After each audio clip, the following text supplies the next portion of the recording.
Ellen, were you surprised by the allegations about P. Diddy? Did that surprise you about P. Diddy? He's been on your show many times. Have a good night. But to honor Twitch, I think the best thing that we can do is to laugh and hug each other, and play games and dance and sing. They checked around Twitch and Allison's home looking for any clues. The 911 call from the motel had come in just shortly after Allison had contacted the cops, so that's how this all came together. More and more celebs are getting caught up in Diddy's drama, and now Ellen DeGeneres' name is all up in the mix. Paparazzi recently caught Ellen slipping and asked about those allegations against Diddy. And let me tell y'all, she looked like she was sweating bullets trying to dip out quickly. So this definitely raised some eyebrows because Ellen and Diddy have been tight for ages. But here's the kicker. Turns out Ellen might be dealing with way bigger issues, like supposedly showing up on those rumored tapes from Diddy's freak-off parties. And hold up, remember Steven Twitch boss, Ellen's DJ, who sadly passed away 2 years ago? Well, now there are rumors floating around that Steven knew something he shouldn't have about Ellen and Diddy and was silenced for it. And then some sources are going a step further, alleging that Twitch may have also been involved in Diddy's FOs and was blackmailed with some incriminating footage. Either way, this is all so disturbing, and when you start connecting all these dots about Twitch's sudden passing and all the mess around Ellen and Diddy, it's really hard not to feel like there's some shady stuff going on behind the scenes. 17 times! I've been on the show 17 times! It feels like 20. It feels like 20. Every time feels like 1 1/4, so it adds up to 20 because it keeps going. You're always entertaining. You always make me laugh. So first, let's talk about Ellen DeGeneres and her link to Diddy. Diddy has hit up Ellen's show many times over the years, and he's also extended Ellen invites to his parties. Now, there was one time when Ellen straight up asked Diddy if she was getting an invite to his birthday party, and Diddy claimed he always invites her, but she never rolls through. Yeah, no, it's great. So tell me about your birthday party. Am I invited? Yes. Yes, you're definitely invited. I invite you to all my parties. You just haven't seemed to show up. No, well, is it on the East Coast? Yes. Well, that's why. Why don't you have one here on the West Coast? Because I work all the time. Okay, well, maybe I have one at your house. But here's the thing. Word on the street is that Ellen has indeed made appearances at Diddy's parties, just not the ones suitable for daytime TV chatter. By the way, during that same interview, Diddy dropped some hints about a whole different kind of party scene that kicks off after midnight. And Ellen said she knows all about those after parties, although she tried to play it off like she was joking. Now, what time would your party start, let's say? Like 9:30. Really? That early? Yeah. I could make that. Yeah. But I could think of you of starting a party at like midnight. Like, what time will it go till? That's a different type of party. Uh-huh. It'll go from like 9:30 to like maybe 3 o'clock, 3 o'clock. And then, we have the top 2 floors of the hotel. Mm-hmm. And then it will carry on there? Yeah. Mm-hmm. Then No, I mean the after party. Mm-hmm. No, I know about them. Now, fast forward to now, there's this viral paparazzi footage of Ellen looking all jittery when asked about the drama surrounding Diddy. And it's got folks wondering why Ellen looked so nervous as soon as she heard Diddy's name. Ellen, were you surprised by the allegations about P. Diddy? Did that surprise you about P. Diddy? He's been on your show many times. Have a good night. Have you been to his parties? Something's fishy, y'all, and fans are digging deep into Diddy and Ellen's connection to find out what's really going on. People are now pointing out all the things Ellen and Diddy have in common. And while Ellen hasn't faced any serious criminal accusations like Diddy, she was named the meanest woman in Hollywood for a reason. It seems like both Diddy and Ellen have been putting on this front for the public, preaching love and kindness while allegedly being involved in all sorts of mess behind the scenes. Ellen has faced a lot of disturbing allegations in the past, from claims that she mistreats her staff both at home and in the workplace, to rumors that she acts like a controlling, jealous freak to her wife Portia, and that she even reportedly forced Portia to give up her acting career. But that's not all. There's also this viral conspiracy theory that Ellen may have done something that led to her ex-girlfriend Anne Heche's mysterious death. And in a bizarre coincidence, Anne died in August 2022, almost exactly 4 months to the day before Ellen's DJ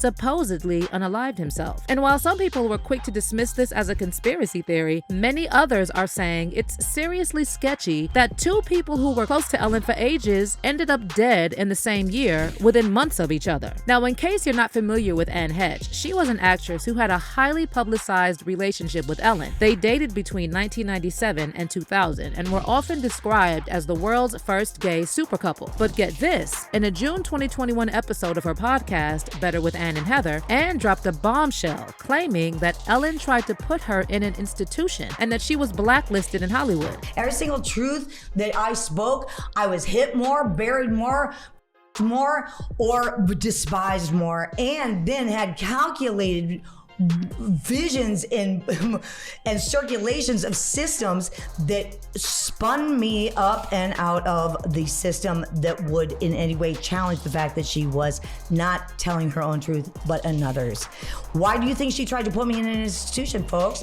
I called my mother. Guess what? Two people who wanted more than anything to have my truth buried. It was not my timing. I did not and could not ask God for what that would be. All I could do was stay on my truth, do what I was doing, and study this thing called love that we tried to bury. And now I am up and out of the ground. And unfortunately, those two women could not shut me down. But sadly, almost exactly a year after this podcast aired, Anne died in a freak car accident in the Mar Vista neighborhood of Los Angeles. As we can see the helicopter video there of the car in the house, you can see firefighters on the scene there taking that car out from the house. Fox 11 in Los Angeles said the driver went into that house and sparked a fire. Firefighters were on the scene just before 11 a.m. on the West Coast. But here's the suspicious part. Law enforcement officials initially claimed that Anne was under the influence and acting erratically at the time of the accident. But when the LA County Medical Examiner coroner released the results of the final autopsy, it said that Anne was not impaired by any substances at the time of the incident and that no active were found in her system. Now, as for Stephen "Twitch" Boss, he died on December 13th, 2022, and the official cause of death was ruled as a self-inflicted wound to the head. But even now, fans are still trying to wrap their heads around this tragedy, and a lot of them are still not buying the official story. Now, here's what we know about Stephen's passing. On Monday, December 12th, he left his home on foot and checked into the Oak Tree Inn Motel in Encino, Los Angeles. Just a quick 15-minute stroll from the house he shared with his wife Allison and their 3 children. The next day, Allison freaked out when she saw that Twitch was gone while his car was still in its place, and she ran to the local police station begging them to take Twitch's disappearance seriously. Allison told the police that something was off because Twitch never went anywhere without his car, and several officers followed Allison back to the house to look for clues about Twitch's whereabouts. But shortly after, the motel where Twitch had checked in the previous day called the police and said they found Twitch in the bathroom of his room. But despite the official ruling on the cause of death, fans had a tough time wrapping their heads around the idea that Twitch would do this because he never once shared that he was struggling with anything. And at least from the outside, he seemed like a genuinely happy person who adored his family. In fact, not too long before he passed, Twitch and Allison revealed that they were seriously considering adding another little one to the family. Oh my God, do you miss having a newborn in the house? I sure do. Uh-oh. I think we would love to start trying for another one. Oh. Yeah. Wait, what? How you feel? Look, she says she missed it. How you feel? No, listen, we love. Listen,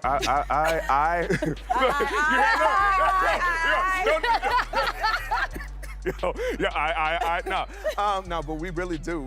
I mean, I love the little babies. I love them, and to be quite, it's a constant conversation. Also, Twitch and Allison celebrated their 9th wedding anniversary just 4 days before Twitch's tragic passing, and Twitch shared this sweet tribute to Allison on IG. To be clear, just because someone looks happy from the outside doesn't mean that they're not struggling in private, and depressed people are often good at masking their symptoms, even in front of their loved ones. On the other hand, a lot of people felt something seemed off about the official narrative of Twitch's passing, especially the part about this mysterious note he left left in the motel room. It was initially reported in the media that no note was found at the scene, but law enforcement sources later confirmed to TMZ that Twitch left a note in which he alluded to past challenges, but they didn't disclose what kind of challenges Twitch was referring to. And even with the note and the official autopsy report, many fans are still saying there's way too much fishy business surrounding Twitch's death, and they're just not buying the idea that he would leave his family. And now that Ellen's friendship with Diddy is in the spotlight, some sources are speculating that Twitch was being blackmailed with something. Now let me be clear, there is no proof that Twitch himself was close to Diddy or attended any of his parties. But the fact that Diddy was so close to Ellen and Twitch worked for her for almost a decade has left some folks wondering if Twitch knew more than it was safe for him to know about those two. Some days it just doesn't work out. Is that going to be a new thing? Are you going to try to be early? Yes, I'm trying to be early. Are you going to be early for my party? Yes, I am. No. No. You know I have to arrive fashionably late. All right. Not too late, though. Not too late? Not too late, please. What time would you like me there? I'll tell you later. Okay. But not too late. Because, you know, once you get there, the party really starts. Yeah. You know what I'm saying? I got you. I promise you I'm not going to let you down on this big one. All right, good. Real. But what could Twitch have possibly been onto about Ellen and Diddy that would lead him to do the unthinkable? Well, according to fans, the parallels between Ellen and Diddy are obvious. Besides the rumors that Ellen used to attend Diddy's FO parties, people are speculating that they are part of some shady industry cult where all types of despicable things go down behind the scenes. One fan said, "Could this be why Twitch and Anne were killed? Were they going to expose her?" And then another person added, "Now I'm wondering if side of the dancer Twitch has something to do with her, for sure. And P. Diddy Blackmailed dirty party." But let me know how you feel about this Ellen Diddy connection and what happened to Twitch. Are folks reading too much into it, or do you think there's something suspicious about Twitch's death? Let me know in the comments, and don't miss out on this next video.